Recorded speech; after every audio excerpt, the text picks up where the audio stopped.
think there's much to say after Jumaane Williams speaks, because he speaks truth. And I do want to start by saying part of that truth that is so critical that he's calling us to speak to is right here. And as someone whose forebears were enslaved in Camden, South Carolina, and in the eastern shore of Maryland, this for us is not theoretical. It is not just history.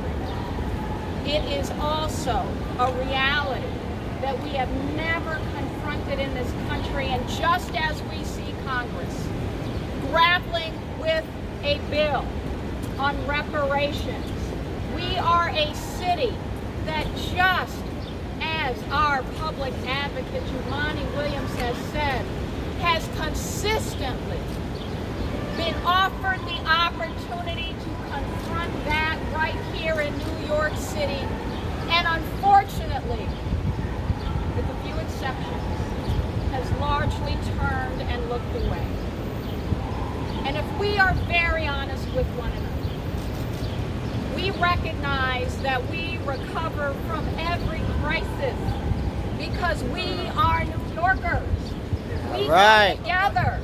We have restaurant owners who say, I don't know whether I'm going to be able to open my restaurant, but I'm going to feed people with the food I have. We are a city that, even in the midst of a serious pandemic in April of last year, had people running to food pantries to help serve food. Because not only did we have the million people who were hungry before COVID, we now had 2.5 million who were hungry. But New Yorkers didn't just sit by idly. And we came out at 7 p.m. and shouted and rejoiced and celebrated our essential workers, who frankly were dying for us and endangering their families for us. And that at the same time, so many of those essential workers were descended from the people we say, for all those were not forgotten. We are in danger of forgetting. We are in danger of forgetting.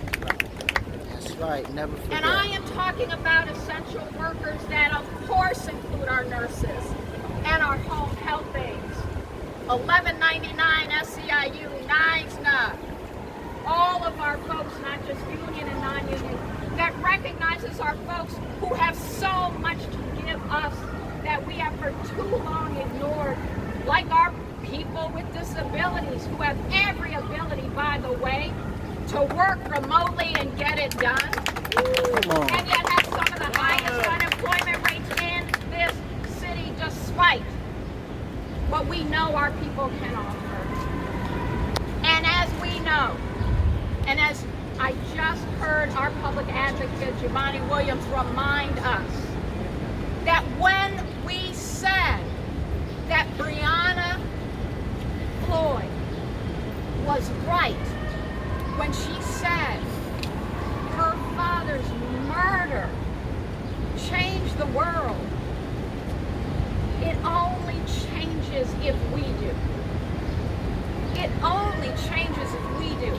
And if we allow the same cycle that says that we will ignore the pain and the suffering in communities that are the same communities today that were suffering in 1993 with gun violence, that are the same communities today that had twice the unemployment rates before COVID and now have 16%, 18%, 25% unemployment.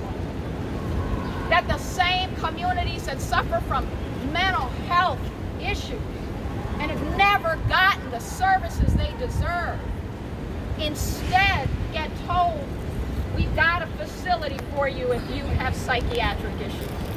It's called Rikers Island. 40% of the folks there. So yes, this is a time not for pandering and not for pretending that those of us in this city and so many people in this city who marched for Black Lives this summer meant it, which is why we're a fantastic city. But it is in these times when there is fear-mongering that tells us rather than to solve our problems, we should fear the solutions. It is those folks that we have to have the courage to stand up to and say no. No. We can be smarter with our dollars. We can be moral with our budget. We can focus on those who deserve the focus, whether it's Mott Haven in the Bronx, whether it's Brownsville in Brooklyn, Hey! Southeast Queens, the North Shore of Staten Island, or Northern Manhattan. We know who needs our attention. We know who is essential. And we know that while we are a city that is great because everyone is here, whether you have a big bank account or no bank account at all, there's only one accounting that's going to happen after this election, and that's accountability to the people of New York to confront with courage. Hey! Including the courage of Come on! compassion. Come on! The solutions that feed our That's people. it. The solutions that say you will not pay more than 30% of your income on rent. The solutions that say everyone deserves to have health insurance. I don't care if you have papers. And the courage to say we will face down our demons and not only raise monuments to the people we say were stolen, were enslaved, Hey! were tortured, Hey! and traumatized. Hey! That we will Come on. stand up for their forebears every single day and say, never again on our watch. We walk forward together, one city, hand in hand, and every single person that needs attention will get the attention they deserve. That's what I'm talking about. Hey! That's what I'm talking about. Tell it like it is. That's what I'm saying.